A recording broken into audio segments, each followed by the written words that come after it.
Hello guys, welcome back to my YouTube channel. ఈ వీడియోలో మనం ఆర్ఆర్బీ ఎన్టీపీసీ ఎగ్జామినేషన్ జూన్ 15 జరిగింది కదా, ఫస్ట్ షిఫ్ట్ దాని అనాలిసిస్ని పూర్తిగా చూద్దాం. సో వీడియో ఎక్కడ స్కిప్ చేయకుండా చివరి వరకు చూడండి. వీడియో నచ్చితే లైక్ చేయండి, ఛానల్ని సబ్స్క్రైబ్ చేసుకోండి. Let's get started. సో మనం ఫస్ట్ సెక్షనల్ వైజ్ అనాలిసిస్ చూద్దాం. సో రీజనింగ్ వచ్చేసి ఈజీ టు మోడరేట్లో అడిగారు.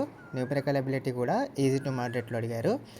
జనరల్ అవేర్నెస్ ఒకటే మోడరేట్ టు డిఫికల్ట్ లెవెల్లో వచ్చింది అనేసి చెప్పారనమాట. సో మనకి గుడ్ అటెంప్ట్స్ ఎంత? గుడ్ అటెంప్ట్స్ వచ్చేసి రీజనింగ్లో 24 to 27 చేయొచ్చు అన్నారు. మ్యాథమెటిక్స్లో 22 to 24, జనరల్ అవేర్నెస్లో 26 to 28 అనమాట. ఓవరాల్గా అయితే మనం 72 to 79 క్వశ్చన్స్ అయితే మనం చేయగలిగితే గుడ్ అటెంప్ట్ అనేసి అన్నారనమాట. సో ఇప్పుడు సెక్షనల్ వైజ్ టాపిక్ అనాలిసిస్ చూద్దాం. హిస్టరీ నుండి 5 to 6 క్వశ్చన్స్ వచ్చాయి. జియోగ్రఫీ నుండి 2 to 3 క్వశ్చన్స్, పాలిటీ నుండి 2 to 3 క్వశ్చన్స్ వచ్చాయి, అది కూడా ఈజీ టు మోడరేట్ లెవెల్లో. సైన్స్లో వచ్చేసి 7 to 8 క్వశ్చన్స్ వచ్చాయి, కాకపోతే మోడరేట్ లెవెల్లో అడిగారనమాట. సర్ప్రైజింగ్లీ స్టాటిక్ జీకే నుండి 2 to 3 క్వశ్చన్సే వచ్చాయి, అది కూడా మోడరేట్ లెవెల్లో అడిగారు. కరెంట్ అఫైర్స్ వచ్చి 10 to 12 క్వశ్చన్స్ అడిగారనమాట, అది కూడా మోడరేట్ లెవెల్లో అడిగారు. సో ఇది జిఏ సంబంధించినంత వరకు. ఇప్పుడు క్వాంటిటేటివ్ యాప్టిట్యూడ్ చూద్దాం. సో మ్యాథమెటిక్స్లో రేషియో నుండి 2 క్వశ్చన్స్ అడిగారు. యావరేజెస్ నుండి 3 to 4 క్వశ్చన్స్ అడిగారు. నెక్స్ట్ నెంబర్ సిస్టమ్ నుండి 1 to 2 క్వశ్చన్, సింప్లిఫికేషన్ నుండి 2 to 3 క్వశ్చన్స్ అడిగారనమాట. ఇవన్నీ ఈజీ లెవెల్లో అడిగారు అనమాట. టైమ్ అండ్ వర్క్ నుంచి 2 క్వశ్చన్స్ అడిగారు, అది కూడా ఈజీ లెవెల్లో అడిగారు.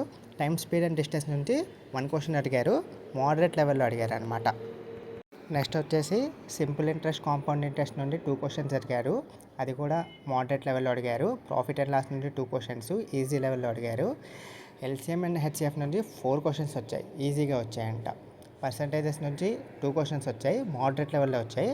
జామెట్రీ నుండి 1 క్వశ్చన్ వచ్చింది, చాలా కష్టంగా వచ్చిందని చాలామంది చెప్పారనమాట. ఆల్జీబ్రా నుంచి ఏం క్వశ్చన్ రాలేదు.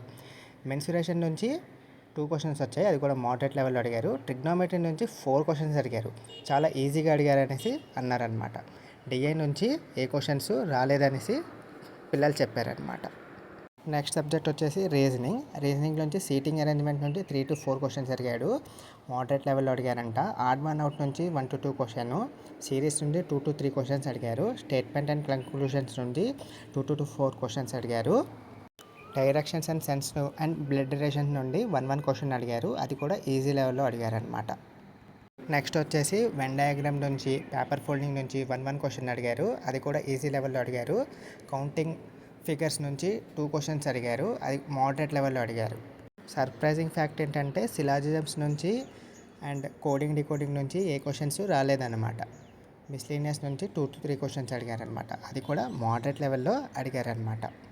ఇది జూన్ 5th జరిగిన ఫస్ట్ షిఫ్ట్లో జరిగిన ఆర్ఆర్బీ ఎన్టీపీసీ పేపర్ అనాలిసిస్ అన్నమాట. సో మీరు ఎవరైనా జూన్ 5th ఫస్ట్ షిఫ్ట్లో ఎగ్జామ్ రాసుంటే మీ స్కోర్ ఎంతో కామెంట్ రూపంలో తెలియజేయండి. ఇలాంటి మరెన్నో వీడియోస్ కోసం మా ఛానల్ని సబ్స్క్రైబ్ చేసుకోండి అండ్ వీడియో నచ్చితే లైక్ చేయండి, మీ ఫ్రెండ్స్తో షేర్ చేసుకోండి. Thanks for watching.